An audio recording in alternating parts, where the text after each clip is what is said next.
You're listening to Alcoholics Alive, where recovered members of Alcoholics Anonymous share their experience on how they live AA as a way of life.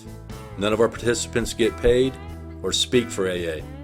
Here are your hosts, Shank and Wayne.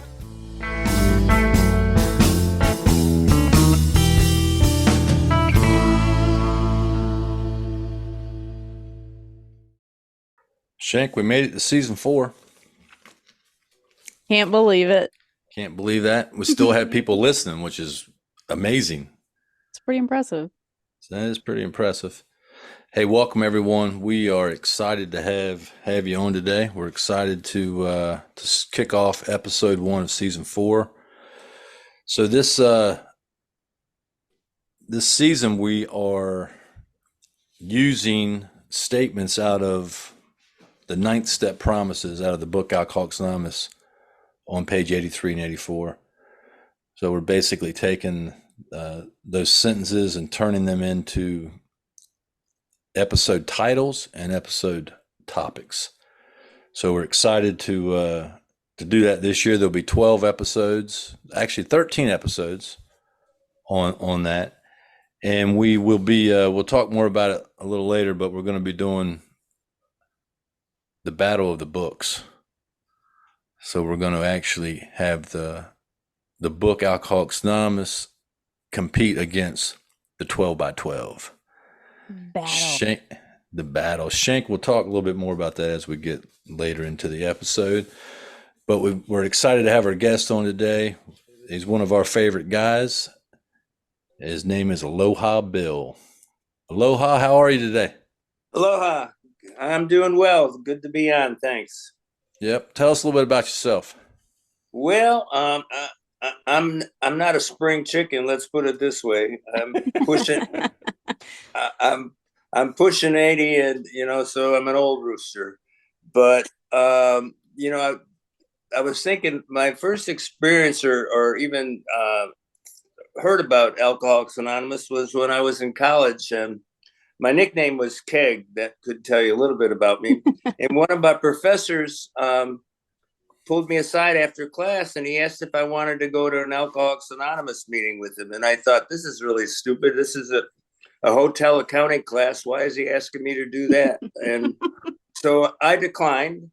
And then my next AA meeting, I thought that, I was unique and different, and I had to go to a special kind of AA meeting. And I went to this meeting at the suggestion of my therapist, and I walked in there, and there were people in drag and people in leather, and I thought, Nice. This isn't for me. I didn't understand a word that they were talking about, and I politely left before the meeting was over with. So it took me a long time before I ever got there, and I made the rounds of, I counted up just the other day, 5 different treatment facilities and countless times in psych wards and ER and that kind of thing. But and at one time I had 15 years of sobriety, and I did AA my way, as they say, kind of like Burger King sobriety. I kind of picked and choose the steps I wanted to take, and how I wanted to take them. And so, but I was active in AA. I was involved in the fellowship. I was involved in service, kind of worked my way up in service. And then I got a promotion. I had to move from one island in Hawaii to another island. And I didn't like the way those people did AA. I didn't get a new sponsor. I probably for a month maybe went to meetings, and then I stopped going to meetings, and I white knuckled it for about 5 years. And then I took a trip to Japan right after 9/11 when the airfare was cheap, and I was in this little town and a restaurant where nobody spoke English, and somebody had a nice tall beer at the table next to me, and I just pointed to that. And it took me 20 years to get back here. And it had been pointed out to me that by a couple of doctors, if you keep doing what you're doing, you're not going to last too long, maybe 6 or 9 months. And so I kept doing what I was doing, and I couldn't, towards the end, couldn't go more than a couple hours. And then I had to drink to stop the shakes, and sometimes that didn't help. and it was no great white light or anything like that. One morning, I just decided, well, I'll try it just one more time. I don't know if it's going to work, but I'll do whatever they tell me to do.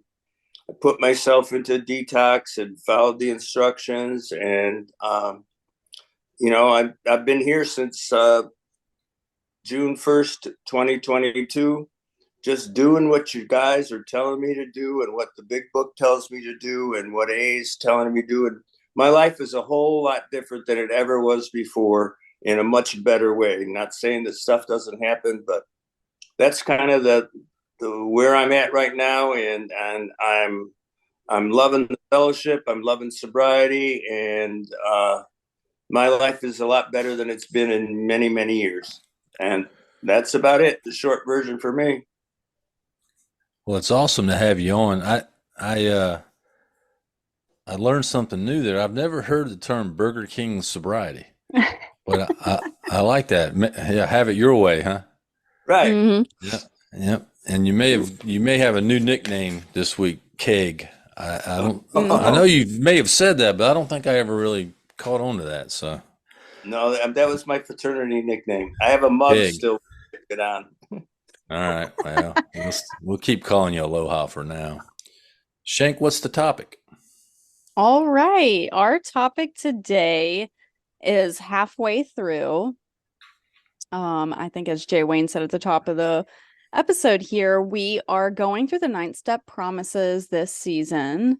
I will go ahead and just read the entire thing right now. I don't know that we'll do that every episode, but this comes from Alcoholics Anonymous at page 83 and 84 in the 4th edition. And it says, if we are painstaking about this phase of our development, we will be amazed before we are halfway through. We are going to know a new freedom and a new happiness. We will not regret the past nor wish to shut the door on it. We will comprehend the word serenity and we will know peace. No matter how far down the scale we have gone, we will see how our experience can benefit others. That feeling of uselessness and self-pity will disappear. We will lose interest in selfish things and gain interest in our fellows. Self-seeking will slip away. Our whole attitude and outlook upon life will change. Fear of people and of economic insecurity will leave us. We will intuitively know how to handle situations which used to baffle us. We will suddenly realize that God is doing for us what we could not do for ourselves. So those are the 9-step promises right there. And for this season, we're just going to go through each sentence. So our topic today as the first sentence, which is, if we are painstaking about this phase of our development, we will be amazed before we are halfway through.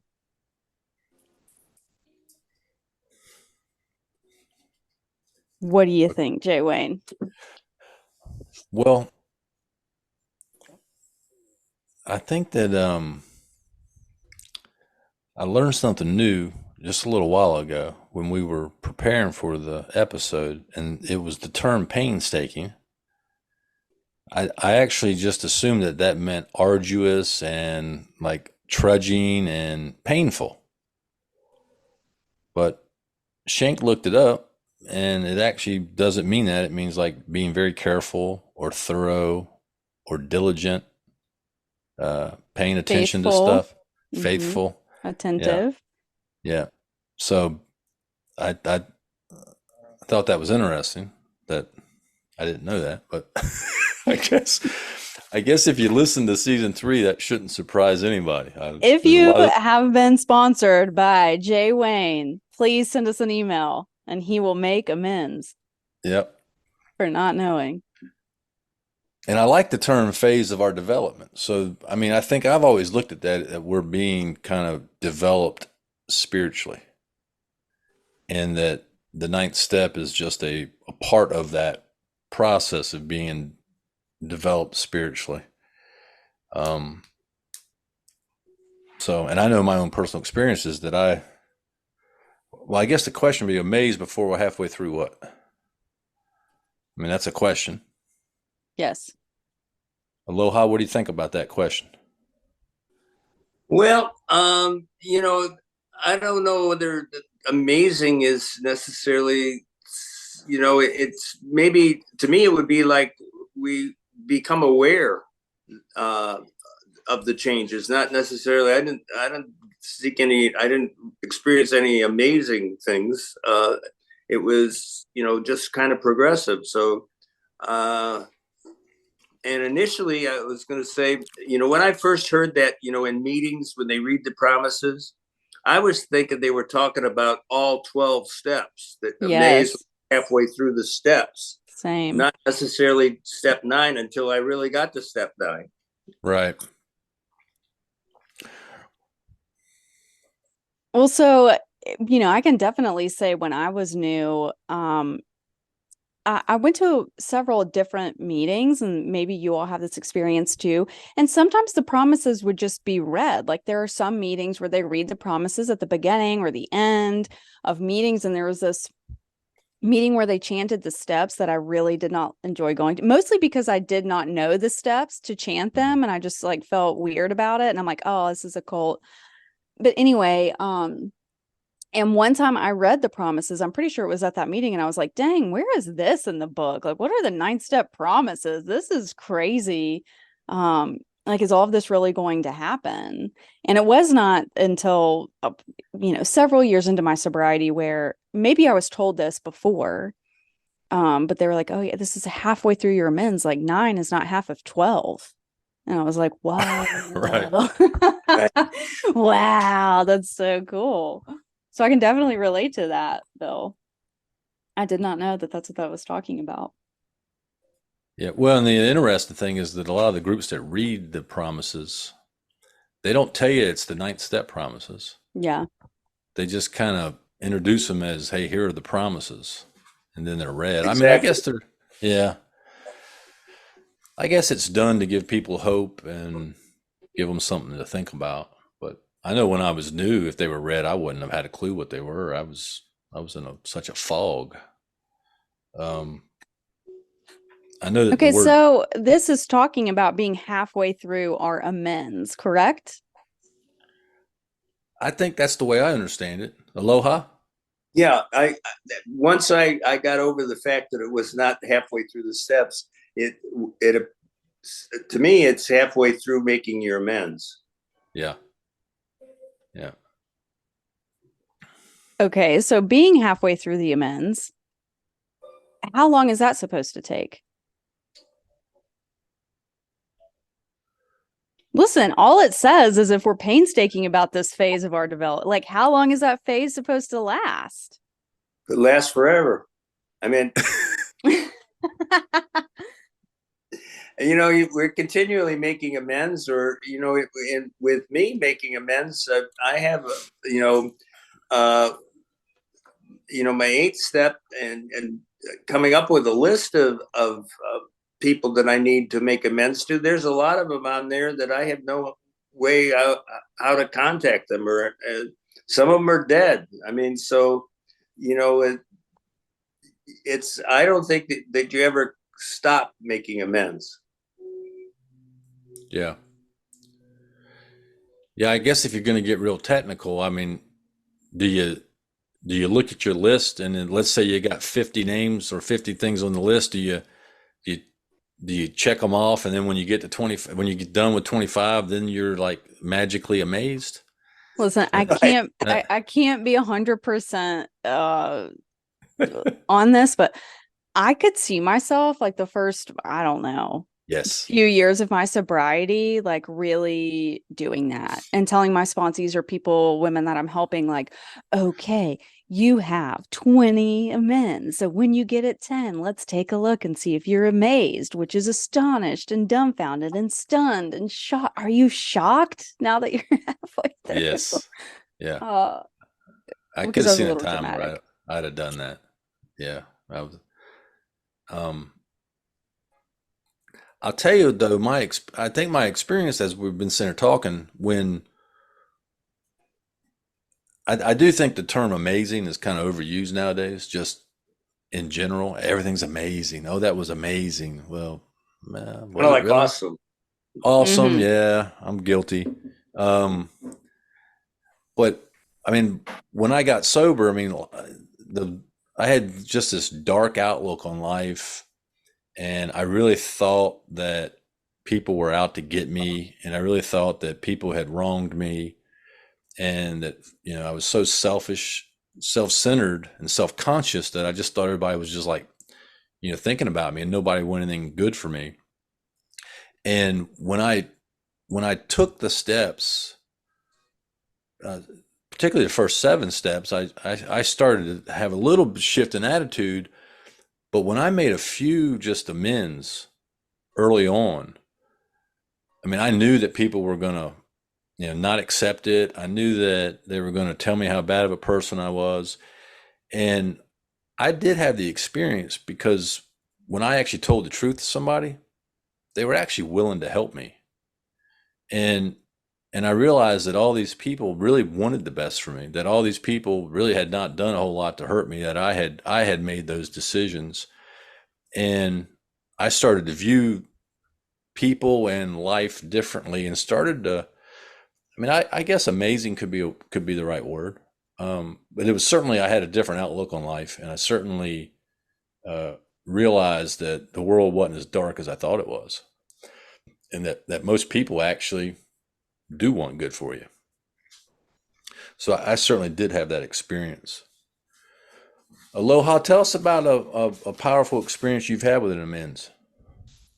Well, actually, I was thinking that first of all, I asked my sponsor, can I do the easy ones first? And he was like, no, let's start with the hard. Yeah. And the Probably a hardest good one, idea. the hardest one was my ex-wife, and she lives in western part of North Carolina, so we're in the same state. And I called, and she didn't pick up the phone, and I wanted to make arrangements, and my sponsor and I had even talked about driving 6 hours over there for me to if she was agreeable to, for me to make my amends face to face. And so I left a message and never heard back. And then was decided that after a while that I would write her a letter, and I did a first draft and reviewed it with my sponsor, and he made some suggestions, maybe things that I should edit or add. And so I did that, and I sent it off, and that's been close to well, 9 months now, and I've never heard anything back. But the next two were my kids, and I prayed about them, and I called each one of them separately. First of all, I made arrangements to tell them kind of when I could call them and when would be convenient, and explained why I was calling and what I wanted to do. And it was interesting because my daughter said that she knew what I was doing because one of her coworkers had made amends to her and had sat down. So, Wow. but so she was ready for me when I called, and I learned a lot of things about how I affected them that I was not aware of, and we had a really good conversation. And I also think that I had never made direct amends to either of my children before, but they also knew of all the countless attempts and tries that I had done to stay sober in and out of treatment. So I think they were a little leery about, well, we'll see how long this lasts. But so far, with both of them, including my son was not necessarily, I would thought he was going to be the easier one, and he was kind of more reserved and not as accepting. He kind of listened and didn't have much to say. But, I think in both cases, our communication back and forth between both of my children, I mean, they live in different parts of the country, and none of them near me, is much better as a result of making the amends. And there was a great relief. Some of the other amends that I made are not been, is necessarily serious with either past relationships that, were in the past, quite a ways in the past. That I owe a pretty large sum of money, but I can't remember the name of the person or how to contact them. So if I ever come across that person, or if I figure out how to do it, I'll be doing it. But that's my experience with making amends up to this point. Okay.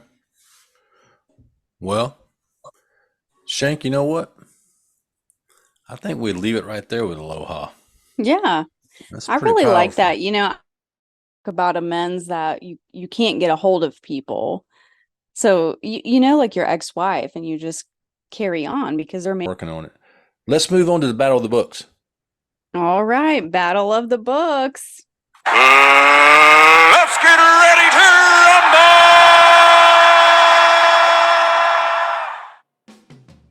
Tell us Here a little we bit about it. Okay, so if you all have listened to past seasons, we have had Big Book Shrapnel, we've had Meeting Shrapnel, we've had translations. So what we're doing now is a Battle of the Books. So we're using the Big Book of Alcoholics Anonymous and the 12 by 12. And because this is episode 1, we are going to do step 1, and we're going to have a reading from the Big Book of Alcoholics Anonymous and the 12 by 12 for step 1.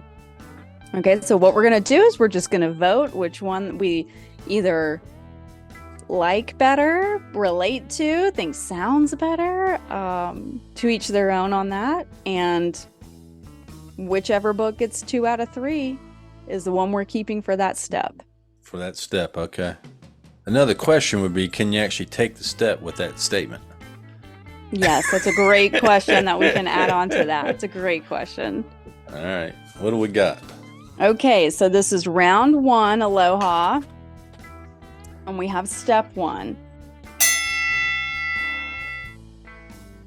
So from the Big Book of Alcoholics Anonymous on page 30, we have learned that we had to fully concede to our innermost selves that we were alcoholics. This is the first step in recovery. The delusion that we are like other people, or presently may be, has to be smashed. All right. And then the 12 by 12, page 21, we perceive that only through utter defeat are we able to take our first steps toward liberation and strength. Our admissions of personal powerlessness finally turn out to be firm bedrock upon which happy and purposeful lives may be built.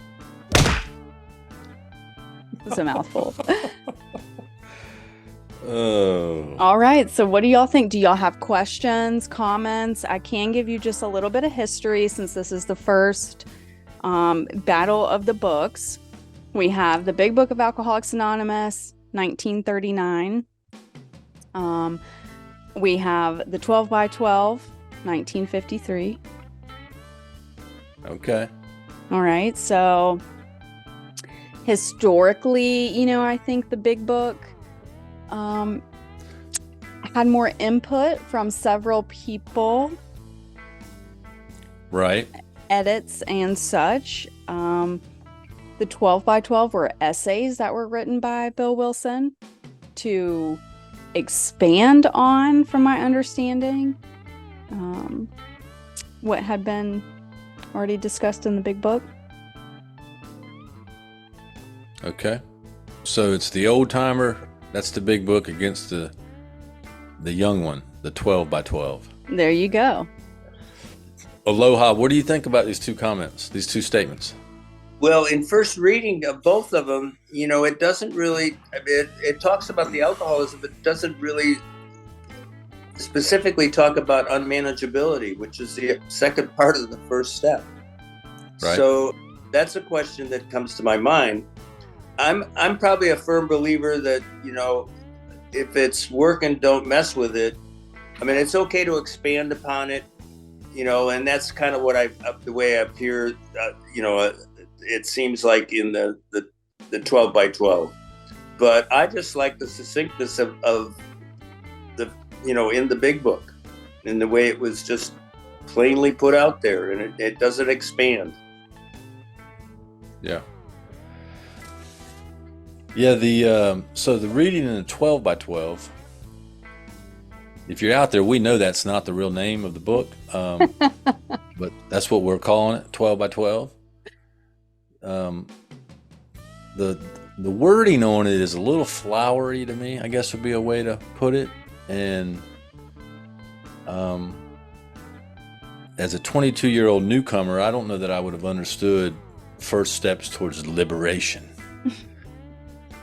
It sounds like some kind of, country that is being liberated or something. And firm bedrock, I don't know. I mean, if you're going to maybe translate something into simple English, maybe you should look at that. But I did, I was asked the question out of the book, the big book on page 30. Hey, can you fully concede to your innermost self that you're an alcoholic? Now, there was information, kind of to Aloha's point, there was information prior to that about what it meant to be an alcoholic, about the mental obsession and the physical allergy and stuff on my life being unmanageable. But, I think it says that's the first step in recovery, is being able to fully concede. And it's interesting, the word concede means you can't take it back. Mm-hmm. Right? If you concede something, that's it. It's done. And that was a little helpful to me, knowing that hey, I can be done with it, and that it's really up to me. It's not up to anybody else. And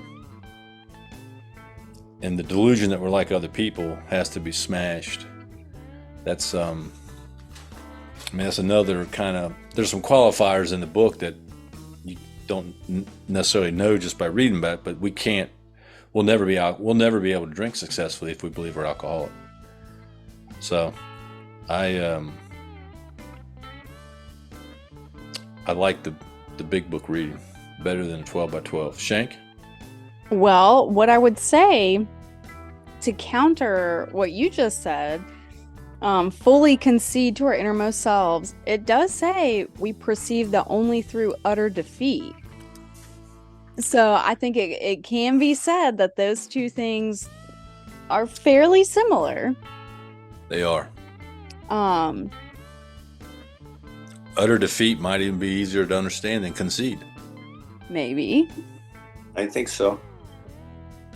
Now I do still prefer the big book, and maybe part of that is just because it was drilled into me, like, do you fully concede to your innermost self? And, for me, it was like, there was just a really good example in my life of like sitting in an attorney's office. My family is there. I'm going to AA. I know I'm an alcoholic. And the attorney is like, well, I mean, that's fine, but like, oh, you're not an alcoholic. Like, you're just young and you had a car wreck. Like, it's just something that happens. And I remember telling my sponsor about that and being like, well, that guy just said in front of my entire family, not my entire family, that's a little dramatic, but in front of several of my family members, like, I don't think you're an alcoholic. And they are running with that. And it was drilled into me again, like, hey, have you fully conceded? It sounds like you have. And I was like, well, yeah, like, I don't care what that guy says. Right. So like, I always think about that of like, it really doesn't matter who thinks I am or I'm not, or I could be, or if I just manage better, or if, what have you. So it may just be that I have that experience, that I had a sponsor, I had women around me that were able to allow me to make my own decision. Yeah, that's one thing I like about the big book reading. Now on the 12 by 12 reading, I do like the idea of having a happy and purposeful life. Yeah. I think that resonates with a lot of people, because when we get here, we don't have a happy and purposeful life. Mm-hmm. But the final kicker for me is the one statement in the big book reading where it says, "This is the first step in recovery." Yeah. That specifically says this is the first step. And it's funny, I've been to meetings all over the place, and you'll hear some old dude an old timer, Aloha, not necessarily old in age, but sometimes they'll say stuff like, the big book never mentions step one. And I'm like, wait a minute, there's 3 or 4 chapters on step one. And then right there, specifically, it says this is the first step in recovery. So When I think too, the delusion that we are like other people, I mean, that was big for me because I could kind of pinpoint people in my life that I'm like, well, they drink the way that I drink. Like I was drinking with them and they're not an alcoholic, you know? I mean, I have different feelings about that today. I'm like, well, maybe they are, but I have to just admit, and that has helped me a lot just in my life. I can be a part of my family, but not have to participate in everything that's going on. Yeah. So AA has taught me that. Yeah. Aloha, you got any other thoughts on it before we decide what we want to do? No, I think it's real clear. I mean, well, like you pointed out that, it says we are at the first step, I mean, it is, there isn't any black and white there. I mean, it's in black and white. I mean, there's no if or. Yeah. All right. So it sounds like Bill's going with the Book of Alcoholics Anonymous. Jay Wayne. Aloha, you going with the book, Alcoholics Anonymous? Definitely. Oh, okay. Boy, it's a tough one for me. I'm joking. I think I am definitely going with Alcoholics Anonymous. All right. Shank, I would say for this one, I also 3 for 3. We're staying with the Big Book of Alcoholics Anonymous reading. We learned that we had to fully concede to our innermost selves that we were alcoholics. This is the first step in recovery. The delusion that we are like other people or presently may be has to be smashed.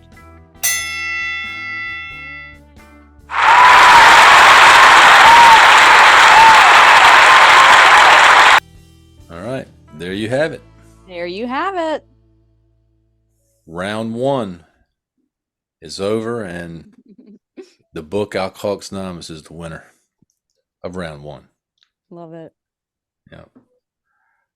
Aloha, we appreciate you coming on and being with us today. It was a joy to have you and to hear your experience on 9th Step Amends. Well, it was a pleasure being here and an honor to be asked. I appreciate it. Stay tuned for the rest of Bill's story. Hello, my name is Bill and I'm an alcoholic. And it would be an understatement if I didn't tell you that I was nervous. And I've had many home group members tell me tonight that you're just speaking among friends. And it does feel like it, but it's a little bit different. But I was thinking a little bit about tonight, and it's a little bit intimidating to be up here speaking from the pulpit. And I kind of feel like I should say, Aloha, I've been saved, hallelujah. Because in some ways, that's not too far off. I have been saved from close to near death from alcoholism, and for that I'm truly grateful. A little bit about my background in my life. I was born in the mid-40s into a loving family. 3 older sisters. I was kind of a change of life baby because when I went to kindergarten, a couple of those sisters were in college already. But I was, a precocious kid up until I got to 1st grade, I guess. I was one that was always around a lot of adults, and I was the one that could entertain them and do all that kind of stuff. And but once I started school, things really changed. I had struggled with school and also felt a lot different from a lot of folks. I grew up in a neighborhood where I once asked my family, what is it? And they said, well, we're upper middle class. And the people that I grew up in the city, which, in the street with some big houses, and none of the mothers worked. They were all stay-at-home moms. And most of the people had help in the house or part-time help. And I always felt like I didn't really fit in. I always compared myself with other people, whether, what kind of car you drove, or, if you had a live-in maid and we didn't have that and that kind of stuff. So, but academically and athletically, I really sucked at it. and I can remember, the report cards would come out and my mother would be in tears and telling me I'm just not applying myself hard enough, and I can remember my dad telling me that I threw baseball like a girl and I'm going to teach you how, and every night after dinner, seemed all summer long, we were out there throwing the baseball back and forth in the backyard. And I went to public school up until 6th grade, and then I went to a private school where I had to wear a coat and tie, kind of like this. And there again, it was always, on the weekends, it was with a private tutor or something like that. I went away to a boarding school or a prep school for high school, and in that way, I kind of blossomed. First of all, looking back upon it, just to back up a little bit, my first drink was a sip of my mother's Harvey Bristol Korean wine, and I loved the feeling of the warmth that came over me when I drank that wine. And then I learned later on that there was a cough medicine that was called elixir terapenitic with codeine, and I learned how to fake coughs to just get that feeling. And so that. In high school, I blossomed socially. It was a small prep school, and I learned the art of coloring vodka to look like a mouthwash. It was called Lavor's, and it was pink, and we could color it. And I learned how to chill beer in the back of a toilet by flushing it till it was cold enough to drink. My first real drunk that I remember was on a class trip, and also I grew up in New York State where the drinking age at that time was 18. So if you were 16, you could kind of pass, or we knew where to get stuff. And on this class trip, I went from room to room drinking whatever they had, and I remember vomiting and moving the bed over the vomit, for the maid in the morning. And but I remember that having a terrible hangover, but on the way home from that class trip, I wanted that feeling again, because I felt like I was somebody. I felt like I fit in, just having that alcohol on board. I graduated from that high school. I went to 3 different colleges. The first 2, after a semester or 2, didn't invite me back, mainly for academic reasons. I didn't drink only on the weekends at those schools. I went to schools also where the drinking age in those states was 21, so it wasn't quite as easy. I graduated from college. My first ever hearing about Alcoholics Anonymous was that one day, one of my professors asked me if I wanted to go to an AA meeting. I thought, this is a hotel accounting class. What are you asking me to go to that for? And obviously I declined. And I still have a mug that from my fraternity, and my nickname in my fraternity was Keg. And I was the one that, I had a high tolerance for alcohol. I could drink much more than my fraternity brothers and most anybody else. I was the designated driver many times because I was still, sober enough to drive. I graduated from college. In the summers, I found some place that I really kind of fit in because it wasn't academic. I worked in the hotel I worked in a hotel first as a busboy, then as a waiter, then as a bar back, and I graduated to bartender, which was ideal.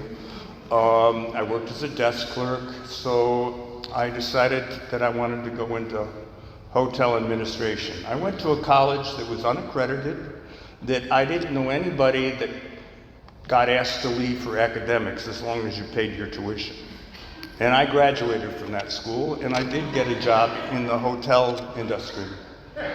And it was ideal for an alcoholic, although I didn't really realize I was an alcoholic at the time for a long time. But I was able to drink. I usually pulled the night shift where I would be in the evening hours and close the bar and make sure that it was closed up and that kind of thing. So it worked real well. And I got transferred to a hotel to be part of the opening staff as the assistant manager. And that's where I met my wife, who was transferred there as our sales director. And one night she invited me up to her room for she had a bottle of Johnny Walker Black. And that proceeded to be many nights in that room, the two of us having Johnny Walker Black. And that was probably the only woman that I ever really, truly loved. And we got married, and we lived in a second floor wing of a country club, and I managed the country club. Moved from there to, from New York State to Florida, and I was food and beverage director, probably more on beverage, of a Sheraton hotel in St. Augustine Beach. And eventually, after a few years, we had a son, and that was an eye-opening experience for me, because before that, my wife's world revolved around me, and now that didn't happen anymore. I was in the back seat, and my son was in the front seat. And it was an eye-opening experience for me. We ended up in Marco Island, Florida, and I was general manager of Marco Island Country Club. And alcohol was always a part of my life, and I could drink anytime I wanted and all the time. But there again, what I was thinking about when I was a little kid was that I was always comparing myself to other people. And I always felt like I didn't measure up. A thing for me was I wanted to have a house with a swimming pool, because then I thought you'd arrived. Well, we got the house with the swimming pool, but you know, the marriage was kind of on the rocks, and things weren't going really, really well. And I got drunk, came home one night, told my wife that I was leaving, that I was in another relationship, and I left 10 minutes later. And that's something I'm not very proud of. Eventually, and I was in that relationship 10 minutes later. That person didn't know that it was going to be a relationship until they rang on their doorbell. But not too long in that relationship, I was given an ultimatum. You're drinking too much. If you don't quit drinking or cut down, I'm leaving. Well, what does a good alcoholic do? I drank. And so, you know, was told, well, you know, I'm moving out tomorrow. So I went on a bender. I drove to the other side of Florida and stayed for a few days, came back into that relationship, and drinking was a part of my life from morning to night. And I was really upset about the breakup of the marriage, actually. And I can remember walking around the house and going into my kids' bedrooms and just sobbing and sobbing and sobbing, and just didn't know what to do. One night, no different than any other night I was drinking. And I ended up driving myself to a treatment facility. And, you know, it was, I don't know what time of night, but it was not early. I rang the doorbell and they let me in and they accepted me. And I was at that treatment center for about 6 weeks. And the thing about that place was, it was a plush place. It was on a golf course. We had a swimming pool. There was a fountain in the atrium, and we had a little snack bar for the patients that they stocked it with Haagen-Dazs ice cream, and I thought that it was fabulous. I wanted to stay there for the rest of my life, but you know, I graduated. We had a big ceremony when I left treatment, and I thought, I'm free now. I'm rid of that person. I'm free. I'm gonna be the AA poster child, and it was kind of like I've been saved, or at least I thought. Well, that lasted about 5 days, and I was lonely, so I went to a beach that, one end of it was kind of new, and I took a 12-pack with me, and I was at the beach, and then I don't really remember leaving the beach, but the next thing I remembered was a bump or something, and I had sideswiped a row of cars in Old Naples, Florida, which is a pretty affluent area, and I think there was a couple of Jaguars and I don't know what, but anyway, and I also bought myself a puppy in the blackout. And in that blackout, I went back to the treatment center, and here I am. I'm banged up, I'm bleeding, my knees, and they took me in and they took my puppy, and the next thing, and they didn't let me back in where the rooms were. They just took me in, and the next thing I know, the police were there, the EMTs were there, and I was off in an ambulance to the ER, and there was a couple policemen outside the door, and I thought, oh, that's really nice. They're concerned about me, why I'm getting stitched up. Well, I ended up in jail. And you have to realize I was in jail with these short little jogging shorts, white clogs, and a Key West tie-dyed tank top. And here I am in the drunk tank, and I did not feel safe. Well, I got bailed out, and the treatment center told me, we're not taking you back. So what I did was, but you need long-term treatment. So I did a geographic. Of course, I'm somebody. So I flew first class to the island of Kauai in Hawaii. And I went to a treatment facility that was an old wooden building. They picked me up in this rickety old station wagon. And I walked in there. I was the only white person. And I couldn't understand what they were saying because it was mostly all pidgin. Well, I was in there for 6 months and I learned a lot of things. I learned some humility, for sure. And I had, one of the things that we used to have to do was we had to write a gratitude list every night, and we had to leave it on the kitchen table. And there was a guy named Henry there who was pure Hawaiian and didn't read or write. So I was assigned to him to be his scribe, and Henry and I became very, very close friends.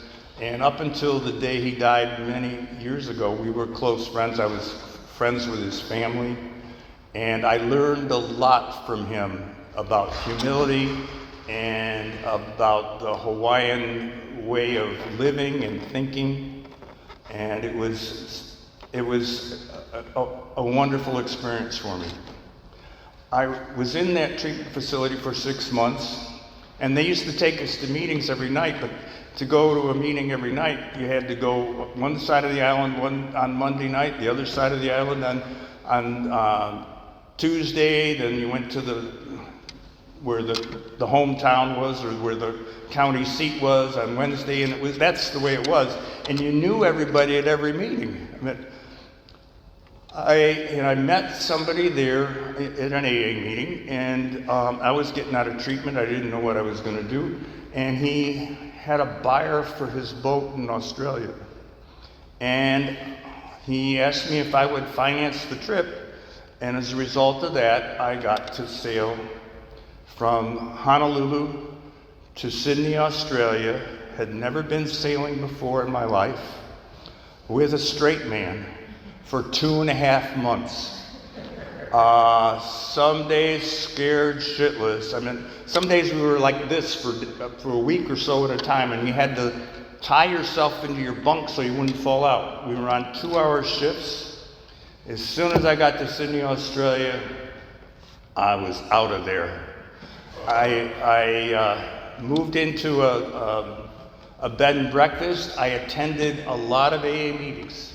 I met a lot of really good people, and I went to AA meetings that were like down in like the Bowery, and it was a homeless shelter, and they'd push a cart up and down and hand out coffee and cigarettes to people so they'd stay there. As a result of that, I spent a month there, then I spent a month in New Zealand going to meetings, and they talked a little bit different than the people did in Sydney. Went to Fiji, Rarotonga, and the Cook Islands. This was on my way back, not by boat, I flew. Went to Tahiti for a week, and then back to Honolulu in reality. And then I had this bright idea I would go back to that relationship in Florida, which I thought, oh, it's going to be different this time. Well, it lasted maybe a month or 6 weeks until we had an argument over the color of carpeting that we were going to put in the place. And of course, what does an alcoholic do but drink over it? So I was out of there again, and I moved into a halfway house. It was an old Victorian house right on the beach. At that time, I went as first class as I could. So it was a great experience, and I got in another relationship, and that ended, and so what do you do but drink? I can tell you my story is that I've been in 6 different treatment facilities, and I've been in countless psych wards that I can't remember, countless numbers of suicide attempts. I was never really had the guts to like shoot myself or anything like that. It was always just take all the pills that I had. And I went back to the treatment facility in Hawaii for another 6 months. Things were a little bit different then. I was a little bit more ready and willing to listen. And, I started doing the steps. But I had what I would call kind of Burger King kind of sobriety, where I pick and choose which steps I want to do, or I justify, like, a 9th step is that, it's like the amend to the Constitution. It's just that you've changed. But, it's too difficult to really have to sit there and look at your part, and so I didn't do it the way the big book had, and I had, but I also gained a lot of humility because I ended up being homeless. Then I lived in a way station, and there was a scales in it, and you couldn't stand up all the way down. It didn't have running water. I had to go to a main building to use the bathroom. There was a spigot on the outside of the house, and I lived there for a while, ended up in another psych ward again, lived for a while on my sponsor's floor, mattress on the floor in the living room. I got a job, and then I moved on up, as the Jeffersons would say. I moved into an abandoned gas station, and I had to pay somebody to put a door on it because there was no door. I lived there for 3 years, and I went to meetings on a regular basis. I eventually was able to move out of there and move into a real dwelling. I mean, that you know, there was a stove, a refrigerator, hot and cold running water, which I didn't have at the other 2 places. And I was doing well. Actually, I got a job, believe it or not, as a case manager in an adult mental health division of Kauai Community Mental Health Center. And I was the case manager there, and I loved it. And also, I became one of the facilitators of the dual diagnosis program, which was for people with mental illness and substance abuse issues. And I was involved in AA. I still hadn't completed the steps the way that is suggested, but I became a GSR, and then I became a DCM, or district chairperson, and I thrived on that type of thing. And eventually, believe it or not, I became the alternate area chair, and then 9/11 happened, and prior to that, because I had to move, when I got a promotion, and I had to move to Oahu, where Honolulu is. I can tell you, the people don't do the meetings the way I wanted them done. I didn't get a sponsor, so I decided, what the hell, I'm not going to these meetings because I don't like the way they're doing them. And I did that for like probably 5 years of white knuckle sobriety, is what I refer to it as. And then what happened was there was 9/11, and 9/11 came along, and I got a cheap ticket to Japan for 2 weeks. I had a Japanese rail pass, and I went to Japan, and I went, sightseeing many places. I would spend time in Tokyo, spent time in Kyoto, Osaka, and I was in this little island, and I can't remember the name of it. I had to change trains in Hiroshima, I remember that. And I was in a restaurant. Nobody spoke English. I don't know how. I picked something off the menu or whatever, and there was a table next to me. Somebody ordered a tall draft beer. I just looked over, no thought about it. I had lost all defense against having a drink. I pointed to that, and that set me off and running. I drank 3 beers that night. I don't know how many the next night. Flew back, and they had upgraded me into business class, so I was able to drink on the plane. And I was able to control my drinking once I got back and was working during the day. But I would stop on my way home, pick up a 12-pack, finish it, and then maybe sometimes have 2 12 packs, so that if I had needed more than 12, I'd have more than 12. I was in a relationship that I asked the person, do you think I'm an alcoholic?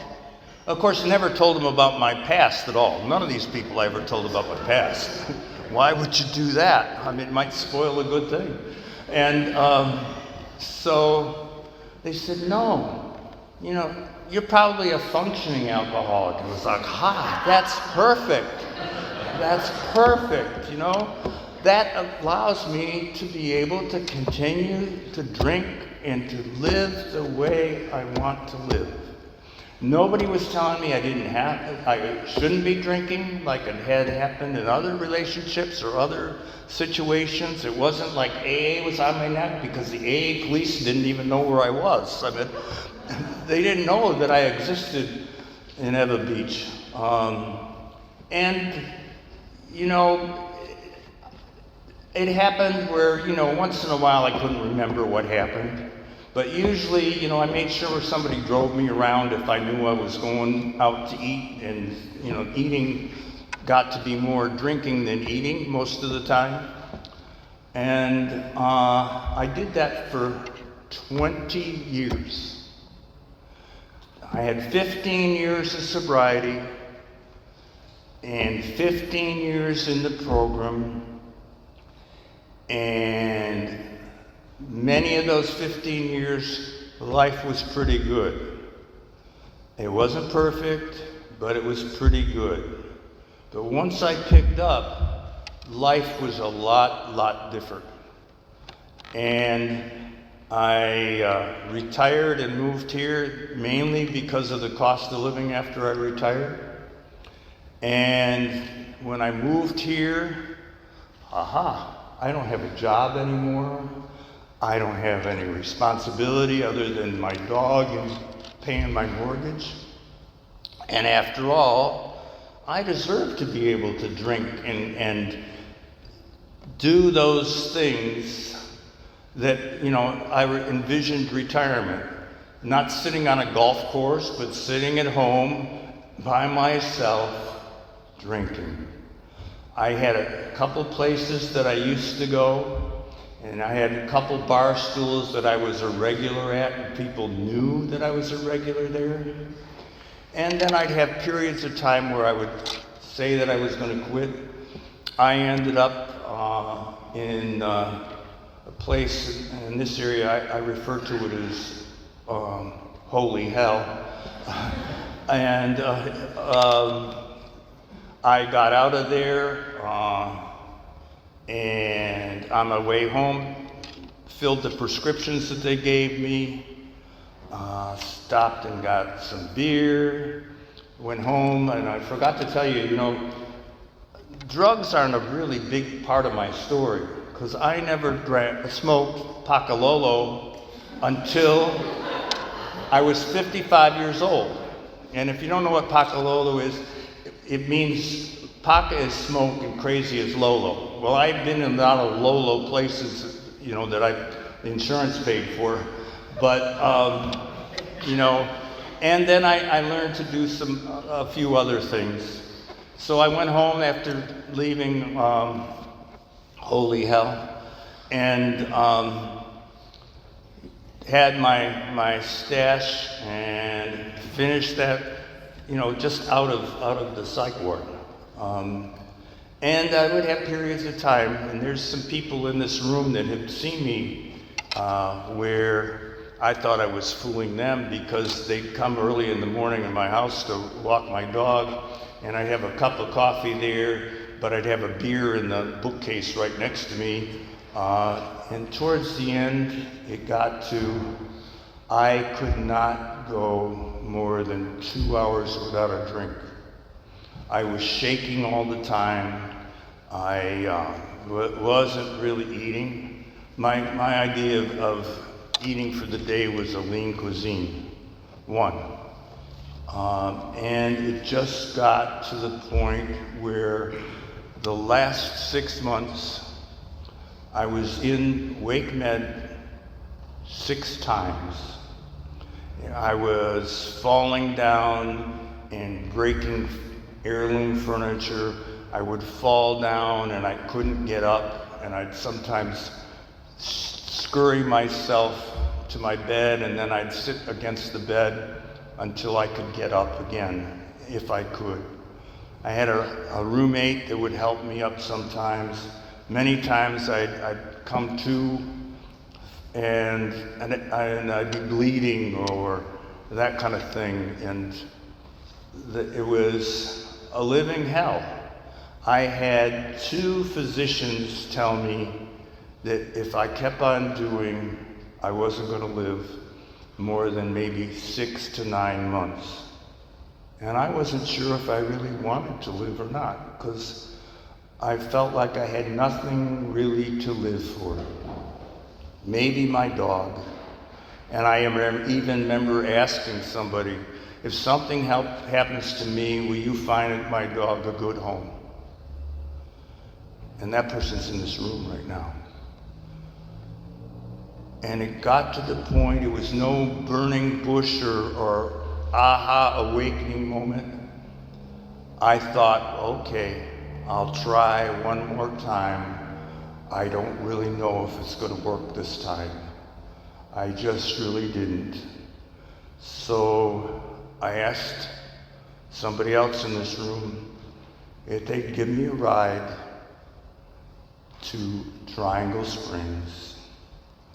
Not knowing if it was going to work or not work, but I was willing to try one more time.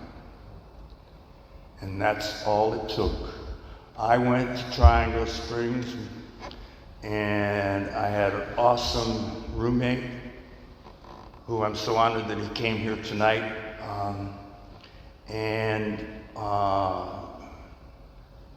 I did everything they told me in Triangle Springs. They told me, well, you know, for the first 2 days or so, you don't have to go to groups if you don't feel like it. Well, I didn't feel like it, but I went. I went because I was scared not to go.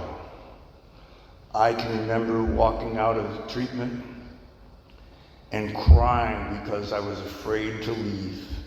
And I met some wonderful people there, both patients and staff. And I came to, there is a solution, which was meeting in Holly Springs. And I remember going up there with my walker, and it was meeting in the annex, which is just a wooden building behind the church. And there were a bunch of people outside smoking cigarettes, and somebody said, "Can I help you up the stairs?" Sat me down, kind of in the front row. There was like an aisle in between. Sat me down there, and it was hot as hell in that building. I remember that. And there was all these people laughing, and that person got me a cup of coffee, and I sat there, and Madeline was chairing the meeting. And I remember Charles spoke, or was called upon, and I left there, and I had a couple of phone numbers. So I called and asked to ride for the next meeting, which was a Thursday. And it was in the big church then, and there again, somebody gave me a cup of coffee, and I left that meeting with probably 20 men's phone numbers. And I called, you know, to get to rides, and I hated doing that. I didn't like being dependent upon people. I didn't like being dependent at all. And I was still in partial hospitalization from Triangle Springs. And I can remember the therapist there, I don't know why she picked on me, but she always seemed to pick on me. And she told me, "You got to get a sponsor by Friday." So of course, you know, I'm a person, I got to find somebody perfect, you know, and but, you know, we're not perfect. So anyway, I got to the Friday, and I thought, okay, I'm going to call this person. Well, I called them, and they were in New Jersey. And he said, "All right, I'll be your sponsor." He said, "You know, it's not a marriage. If it doesn't work out, we'll separate amicably, but call me every day, and don't drink in between calls." And I'm still been doing that. I'm doing it. I missed a few days. And I think that sometimes I'm probably a pain in the butt. I mean, now it's not always calling, it's texting. But that man took me through the big book. I thought, oh, I know this thing, you know. I had sold all my big book and all this stuff that I'd had in a garage sale before I moved here. But it's like, oh, I know this. And no, we had to start with the preface, the doctor's opinion, and we had to talk about it. I was like, come on, can we move? You know, let's start the steps. And I finally said to him, he said, oh, I guess we can, you know, kind of move you along a little bit. Well, it was the best thing that happened to me because I got to digest those steps. I already knew that my life was unmanageable, and I knew that I was powerless over alcohol. And I didn't know what my idea of a higher power was. I didn't grow up in a real religious family, and so I got this concept, you know, like, well, there's something out there that is keeping these people sober. And I've heard the expression, well, group of drunks, so okay, I could use them. Or, you know, there was a power of, I could see an orderly direction, like good orderly direction, or God. The sun came up in the east and it set in the west. And then the seasons were seasons, so there was some good orderly direction. And then I like visualization kind of stuff, because I'm not a good reader and that kind of stuff. And I thought, well, you know, why don't I go to the spiritual buffet and take a little bit of Buddhism and a little bit of Christianity and a little bit of this and make that my higher power. Something I forgot to tell you that I was hoping to tell you earlier was growing up as that kid, you know, I was the only boy and I had older sisters and I was alone a lot at home. And I had an imaginary friend. And I used to talk to my imaginary friend. I remember talking to my imaginary friend when my dog was hit by a truck and killed. I mean, they were my two best friends, my dog and my imaginary friend. Well, today, I have an imaginary friend, and I call him God. I talk to my imaginary friend every day. I pray every day. And we moved along those steps, you know, and we got to the third step, and I can remember thinking, damn, you know, I don't think I can get down on my knees, and I didn't think I could get up. And I was looking at these things here and thinking, well, maybe I should pray there, but this wouldn't get me up here. But my sponsor and I, we read and we said the third step prayer together. Then the fourth step, he had me do it exactly the way it was in the book. You know, okay, this week write down your resentments. And then, okay, next week, what part did you play? You know, went step by step by step. And then I knew, damn, the fifth one's coming up. And we did the fifth step together. And, you know, he wasn't really shocked about anything. Or at least if he was, he didn't let me know that, or it didn't appear to be. And we moved pretty rapidly, you know, right through 6 and 7. And then it came to the 8th step. And it was like, oh no. And so I was able to make a list, kind of like for Christmas and checking it twice. And I was more naughty than nice. And so we got to the 9th step. And I can tell you that I have done what I believe would be my 2 hardest 9th steps. And that's my ex-wife and my 2 children. And I found out things of ways that I didn't realize that I had hurt them. I found out things that they knew about me that I didn't know they knew. Like, for example, a DUI. But I kept coming to meetings every day. I still go to many meetings a week. Sometimes 2, sometimes with the advent of Zoom meetings. 30 days sober, I started going with the H&I person of my home group to take meetings into Triangle Springs and Wakebrook.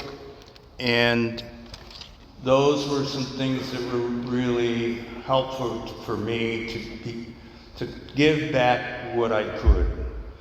I took suggestions, whether it was, okay, we're going to set up the meeting, and so you can set up the literature, because that's something you can do.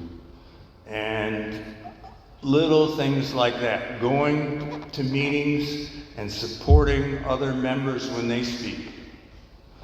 I felt for the first time that I'm a part of something and a part of people, and every day I practice the 11th step. My awareness of my higher power is continuing to grow and grow and grow. And I forgot to tell you, I do have a sponsor. My sponsor has a sponsor. And when the opportunity comes, I'm available to be a sponsor. But it's on God's terms, and God's time, not my time. But I like to reach out to people that I don't see in the meetings. I can tell you that I've had a blast in sobriety too. I've done road trips, the Freedom van, and I've eaten at more Mexican restaurants than I'd care to eat in. And I can feel that, like, the people, although as different as I am and as quirky as I am, they love me, they support me, and I feel loved both by my higher power, and I couldn't have done it without Alcoholics Anonymous and the people in this room and the people in Alcoholics Anonymous in the whole area. Thanks for listening. If you have a comment, suggestion, or just need help, you can email Shank and Wayne at freedom@alcoholicsalive.com. Remember, we're recovered members of Alcoholics Anonymous, but we do not speak for Alcoholics Anonymous, nor do we get paid. Join us next week for another great episode.